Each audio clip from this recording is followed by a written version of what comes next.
Hello बच्चों, exams are approaching, final exams are approaching. तो आपके लिए बहुत ही इंपॉर्टेंट सीरीज़ स्काईलार्क से लेकर आया हूँ मैं विक्रम अरोड़ा, आपका मेंटोर। विजयी भवा, इट्स एन स्काईलार्क इनिशिएटिव जिसमें बेसिकली आपको ब्रह्मास्त्र एपिसोड्स दूंगा मैं।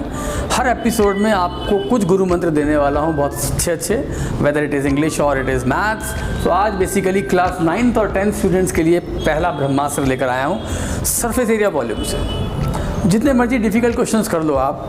बेसिकली होता क्या है कि बच्चों का कैलकुलेशन का जो अप्रोच होता है वो हर्ट करता है सरफेस एरिया वॉल्यूम्स में। तो यहाँ एक बहुत बेसिक सा क्वेश्चन लाया हूँ और आपको दो अप्रोच सिखाऊंगा। एक रॉन्ग अप्रोच जो बच्चा जनरली करता है और फिर कहता है कि मेरा आंसर अप्रॉक्सीमेट आ रहा है, आंसर निकल नहीं रहा है, I am taking longer time than usual.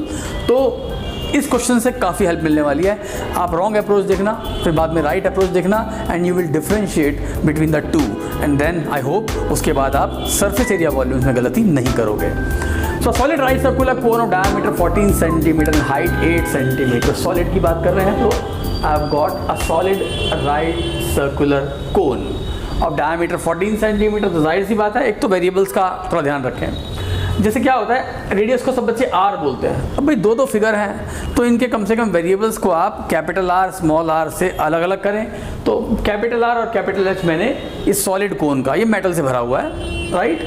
तो अपना कैपिटल आर हो जाता है 14/2 दैट इज 7 सेंटीमीटर और अपना कैपिटल एच हो जाता है 8 सेंटीमीटर। जाहिर सी बात है, इसको मेल्ट किया गया और मेल्ट करके बनाया गया एक hollow sphere. Let us see how does it look like this hollow sphere. When it comes to hollow sphere, actually it's a spherical shell, जिसमें जो मेटल लगेगा वो सिर्फ यहाँ लगेगा, ये रिंग पार्ट पे, यहाँ पर मेटल लगने वाला है। तो this is your inner radius and now already मैं कैपिटल आर मान चुका हूँ इसको। तो एक काम करते हैं, आप एक काम कीजिए, मैं आपको आसान तरीका बताता हूँ। इसको आप आर डैश और इसको आप एच डैश कर लीजिए। वेरिएबल बढ़ गया एक्चुअली, तो इसको कुछ ऐसा कर लेते हैं ताकि कोन का प्रोसेस अलग ना हो।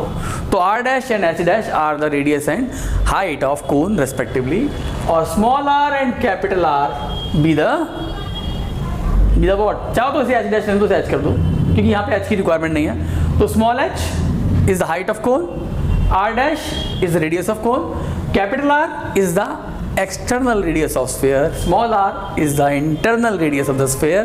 Now ट्रांसफॉर्मेशन देखिए, इसको मेल्ट किया और मेल्ट करके इस फॉर्म में कन्वर्ट कर दिया। तो जाहिर सी बात है, ये खोखला पार्ट है, ये हॉलो पार्ट है। तो यहाँ पर तो कोई मेटल है नहीं। मेटल कहाँ है? इस गोले के अंदर, सिर्फ बीच में छेद है और आउटर पार्ट में है। तो बेसिकली जब आप किसी फिगर को मेल्ट कर कर दूसरी फिगर में कन्वर्ट करते हो बच्चों, तो दोनों के वॉल्यूम्स इक्वल होते हैं। ये बात सबको पता हो जानी चाहिए राइट। तो अब क्या ले हम लेते हैं एक रॉन्ग अप्रोच जो बच्चा जनरली करता है। रॉन्ग अप्रोच सिखाता हूँ। देखिए बेटा, दोनों के वॉल्यूम्स इक्वल होने हैं। इसके सारे चीज़ें आपके पास हैं तो आप फटाफट से बच्चा इसका वॉल्यूम निकाल लेता है। चलिए, वॉल्यूम ऑफ कोन वो निकाल लेता है। एंड फॉर्मूले तो ऑफ कोर्स एक्सपेक्ट करता हूँ इस लेवल पे कि टिप्स भी होने चाहिए आपके। That is 1/3 pi R dash square H. बच्चा इसको कैलकुलेट करना शुरू कर देता है। जिस रॉन्ग अप्रोच की मैं आपसे बात कर रहा हूँ, 7 square into H is 8 centimetre cube. Then एक 7 वो कैंसिल कर देगा। उसके बाद 7 दैट्स 154 आई गेस, या इंटू 8/3 सेंटीमीटर क्यूब। उसके बाद शुरू होता है सिलसिला स्ट्रगल का, बिकॉज वो ही इज हेलबेंट कि भाई पहले वॉल्यूम ऑफ कोन निकाल लूँ।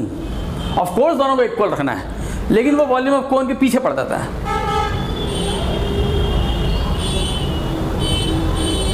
देखिए ध्यान से, यहीं पे रुकता नहीं है, अब इसका डिवीजन प्रोसेस शुरू कर देता है। 1 2 3 2 में ज़रूरत क्या है? आपसे वॉल्यूम ऑफ कोन पूछा नहीं गया है बेटा।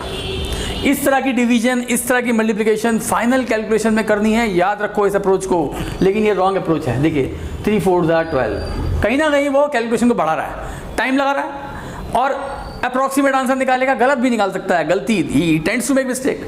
इस डिवीजन की ज़रूरत नहीं है, लेकिन वो डिवीजन भी करेगा। देखिए 3 1 3। अब देखिए ये डिफरेंस आया 0, ऊपर से वो 2 उतार रहा है। 2 उतारने के बाद वो कर क्या रहा है?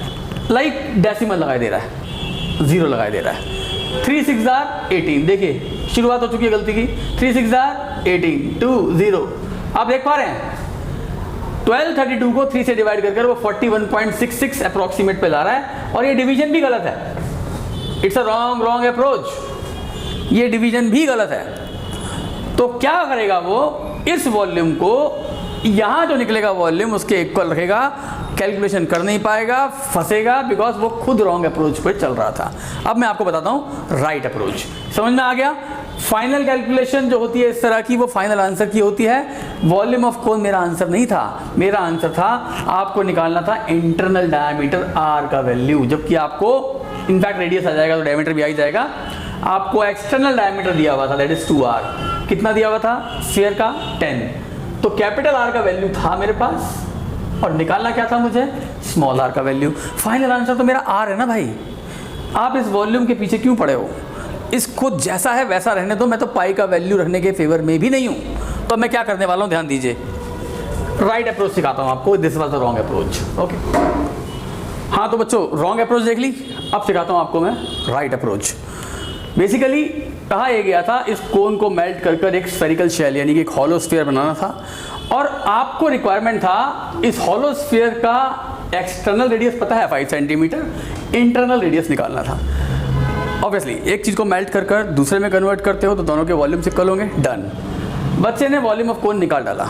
डिवीजन जो मैं आपको सिखा रहा था पीछे, अभी पता है आपने क्या किया था? लाइक उस डिवीजन को चेक करना, इस लेवल पर आपको बताने की ज़रूरत नहीं है कि वहाँ क्या गलती की थी। एक जीरो लगाने के बाद डेसिमल लगाना था, तो एक बार जरा चेक कर लीजिए डिवीजन। तो ऐसी मिस्टेक्स हो जाएंगी। जितना कैलकुलेशन बढ़ाओगे गलतियों के चांसेस ऑब्वियसली बढ़ेंगे। तो कैलकुलेशन को मिनिमाइज रखो, फैक्टराइज रखो। 1/3 पाई, मैं पाई को भी चेंज करने वाला नहीं हूँ भाई। R dash, what was R dash? 7 square, नहीं चेंज कर रहा। एच का वैल्यू 8, इसे भी चेंज नहीं कर रहा, छोड़ दो यहीं पे। क्यों पीछे पड़े हो वॉल्यूम ऑफ कोन निकालने के? Let it be like this only, let it be factorised only.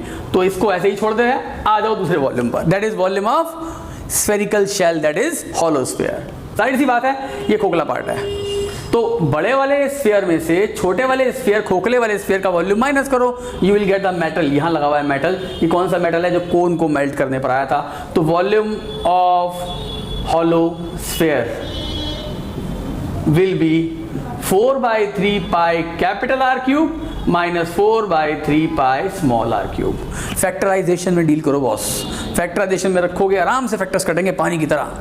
Look at this, if you can take 4 pi by 3 common, you will get r cube minus r cube. Have you got any value here? Yes, we do have. We have the value of capital R as 5 cube minus small r cube को ऐसे ही छोड़ दीजिए, कुछ मत करो इसका। इतना पता है कि ये वॉल्यूम ऑफ कोन है और यहाँ से निकला मेटल इसमें कन्वर्ट हो चुका है। इन दोनों के वॉल्यूम्स को इक्वल रखना है। राइट अप्रोच याद रखो। तो देखिए ध्यान से ज़रा, इनको इक्वल करने का प्रयास करते हैं आप। ये वाला वॉल्यूम लीजिए पहले इधर, 4 पाई बाई 3, इसको तो 125 करना अफोर्ड कर सकते हो, minus R cube is equal to what? The volume of cone जहाँ से मेटल निकला था, इंटू लेट इट बी 7 × 7 × 8। क्यों करना है 7 7 49? एक छोटी सी बात बता रहा हूँ, 7 7 49 भी क्यों करना है यार?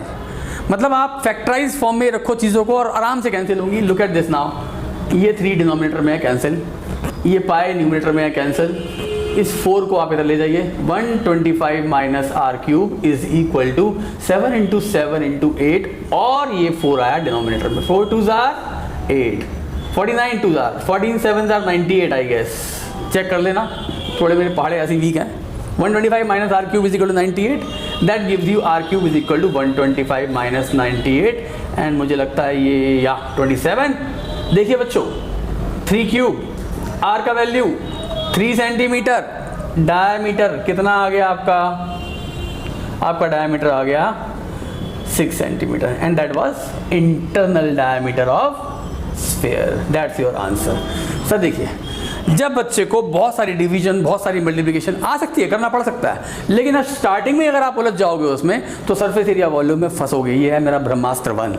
छोटे से क्वेश्चन के अंदर भी यही अप्रोच, हैवी ड्यूटी क्वेश्चन के अंदर भी यही अप्रोच रखो, और ऐसे पानी की तरह आपके आंसर्स आएंगे। मैं सारा दिन कॉपी चेक करता हूँ, बिलीव करना, उस रॉन्ग अप्रोच के अंदर निकाला गया वॉल्यूम, उस वॉल्यूम में करी हुई डिवीजन, उस डिवीजन को 70% बच्चा गलत करेगा, नॉर्मल डिवीजन को गलत करेगा। तो भाई उस डिवीजन तक पहुंचने के चांसेस ही क्यों ला रहे हो? आप ऐसे ही करो काम सारे, आराम से फैक्टराइज करो, फैक्टर्स कॉमन लेने के बाद काटो। बच्चा पाई की वैल्यू पुट करता है 22/7 ट्रिकी वैल्यू, तो उसे कैलकुलेट भी करता है, डिवीजन करेगा, रिकरिंग करेगा, उसके बाद कहेगा इक्वल करने के बाद हो नहीं रहा, होगा भी नहीं। अप्रॉक्सीमेट आंसर भी आएगा, गलत भी आएगा। तो अब आप ये कीजिए, आई होप आपको बेनिफिट होने वाला है। ब्रह्मास्त्र 1 हो गया, हर दिन एक वीडियो बनेगी। ब्रह्मास्त्र 2, 3, 4 that's for class 9, 10th, 11th and 12th। आज हुआ 9th एंड 10th के लिए एक छोटा सा ब्रह्मास्त्र दिया है, देख लीजिए सब बच्चे। और I hope surface area volume में आपको मदद मिलने वाली है। Thank you so much, bye bye.